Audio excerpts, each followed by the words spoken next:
Brittany, happy quinceañera and way to go, Thunder. That's a pretty cool celebration there downtown. Jed, we've been talking about thunder, Yes. sleet, Yes, thunder, we have. freezing rain. Oh, man. Any more? Yeah, so a little bit more sleet possible. Again, watching also maybe a little snow for parts of the state, but mainly an ice rain event. That's where it's kind of changing over. We'll talk a lot more about that here in just a little bit. Speaking of sleet and ice, check out this RV that was parked. Again, big tree came down, ice down in Dallas, Texas area.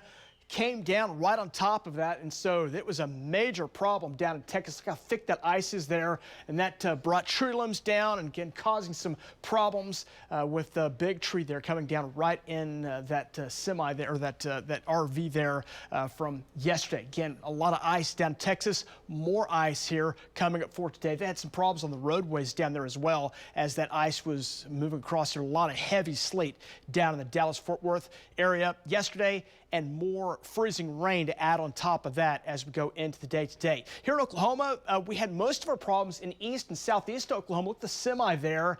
This is crazy video. This is some OHP camera video there, and you can see that semi rolls out, and again, it was kind of weaving back and forth as it made its way there right along that guardrail. You see those little guardrails right there, those little median guard little stretches there we have.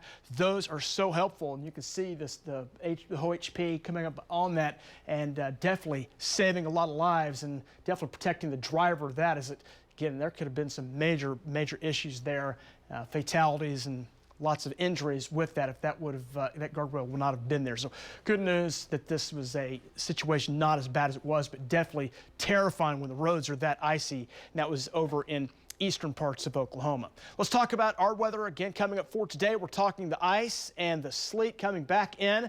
Most of the ice is going to be down here in south and east Oklahoma, and this is where most of the problems are going to be going into tonight, into morning hours tomorrow, and we're going to be talking power outages and icy roadways down here. There's a lot of rolling hills, so it's going to be tough sledding for the southeast parts. Here in the metro area, we have a travel advisory that runs from about Enid to Tulsa and south. And that'll take you tonight into the morning hours tomorrow as this next and final wave begins to roll up our way. Look at this giant fetch of rain and freezing rain lifting right up toward Dallas. This will kind of range between being freezing rain and rain coming up today, so hopefully the conditions will improve some later today, but it's a big mess, a big problem. Still would not recommend travel south, and would not recommend travel east because we have ice storm warnings in both of those directions here for at least one more day. We have a little of that precip trying to show up along the Oklahoma border, down around the Durant area. Most of it still is down to Texas. This is going to gradually make its way up into Oklahoma,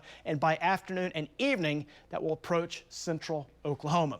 Good news, 19, no winds, so no wind chills. So what you see is what you get there. Sun comes up now right at 7:30. So look out from our Lucky Star Skycam network.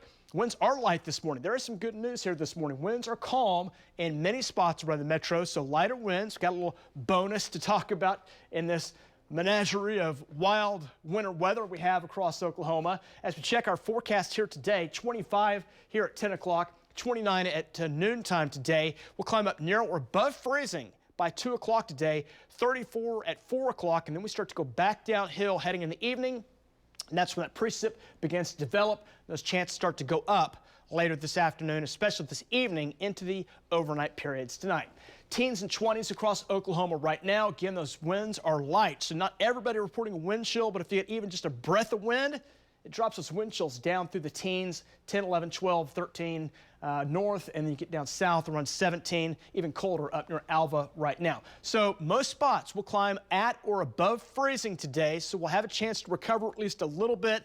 But as we go into this evening, we're going back downhill. We'll drop it down about 29 for a while this evening. And then as we go into the overnight periods, we'll hover right around 30. So we will have a chance for some icing as that precip begins to move on in. Slight chance of some precip today. By this evening, starts to go up. Again, most of it's down here in southern parts of Oklahoma, and we'll keep that going on into tonight. And then as we go into tomorrow, much of this precip will go through the morning hours tomorrow, then start to shift off to the east tomorrow afternoon as the rain, sleet, and even a little snow mixing in will come to an end. Worst problems for the Icing will be down here in southern Oklahoma. Some localized half-inch totals possible, and that means some power outages possible through Thursday morning. We'll watch some sleet mixing in, but I think mainly a freezing rain and rain event for us, and maybe a little snow as well. Southwest Oklahoma, some spots could get close to about an inch, maybe 2 there before that system comes to an end. We'll rebound back up into the 30s coming up for tomorrow, then 40s on the way for Friday, 50s to near 60 coming up this weekend. We'll top it at near 64 on Monday.